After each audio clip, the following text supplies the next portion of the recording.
રામ રામ બધાઈને. આજે વાત કરીએ ગોંડલના મહારાજા ભગવતસિંહજીની. એમણે ગોંડલને એક આધુનિક રાજ્ય બનાવી દીધું. જુઓ, ભયંકર દુકાળ પછી એમને સમજાઈ ગયું કે ખેતી પર નિર્ભર રહ્યા તો પ્રજા ગરીબ જ રહેશે. પણ થયું ઊંધું. ગોંડલ બની ગયું એક સમૃદ્ધ, કરમુક્ત રાજ્ય. આ બધો કમાલ હતો મહારાજાની દ્રષ્ટિનો. પણ સવાલ એ છે કે આ શક્ય બન્યું કઈ રીતે? ચાલો આખી વાત સમજીએ. સમસ્યા હતી ખેતી પરની નિર્ભરતા. એટલે એમને નક્કી કર્યું કે હવે બસ આમાંથી બહાર નીકળવું જ પડશે. એમનો ઉકેલ શું હતો? વેપાર અને વાણિજ્ય. એમણે ગોંડલને વેપારનું કેન્દ્ર બનાવવાનો પ્લાન બનાવ્યો. અને આના માટે એમણે એકદમ સિમ્પલ 3 સ્ટેપની ક્રાંતિકારી યોજના અમલમાં મૂકી. ગોંડલ હતું સૌરાષ્ટ્રના સેન્ટરમાં. પોરબંદરથી રેલવે લાઇન નાખી અને ગોંડલ બની ગયું વ્યાપારનું જંકશન. પછી આવ્યો સૌથી મોટો અને ધાંસુ નિર્ણય: ટોલ ટેક્સ બિલકુલ બંધ. હા, વેપારીઓ માટે ખુલ્લું આમંત્રણ. આવો ગોંડલ, કોઈ ટેક્સ નથી, બસ પછી તો વેપાર ફૂલ સ્પીડમાં.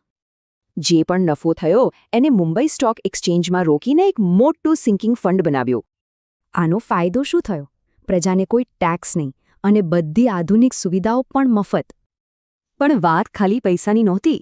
મહારાજા ભગવતસિંહજીએ સામાજિક સુધારા પર પણ એટલું જ ધ્યાન આપ્યું.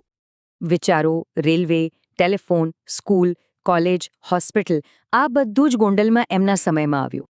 એમણે સતી પ્રથા અને બાળલગ્ન જેવા કુરિવાજોનો વિરોધ કર્યો અને સ્ત્રી શિક્ષણ પર ખાસ ભાર મૂક્યો.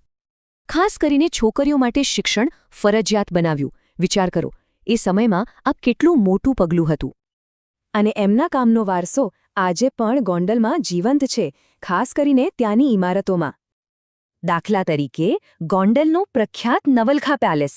એ સમયે એને બનાવવાનો ખર્ચ 9 લાખ રૂપિયો થયો હતો. આજે એ જ પેલેસ એક સુંદર મ્યુઝિયમ છે, જે ગોંડલના ભવ્ય ઇતિહાસની સાક્ષી પૂરે છે.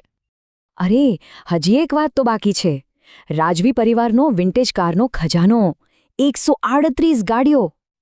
આ કલેક્શનમાં જૂનામાં જૂના મોડલથી લઈને ક્લાસિક સ્પોર્ટ્સ કાર બધું જ છે, અને બધી એકદમ ટીપ-ટોપ કન્ડિશનમાં. તો આખી વાતનો સાર એ છે કે મહારાજા ભગવતસિંહજીની દૂરંદેશી અને પ્રગતિશીલ સોચ અદ્ભુત હતી.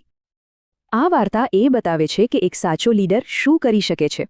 શું લાગે છે, આજના સમયમાં આવી વિચારસરણીની કેટલી જરૂર છે?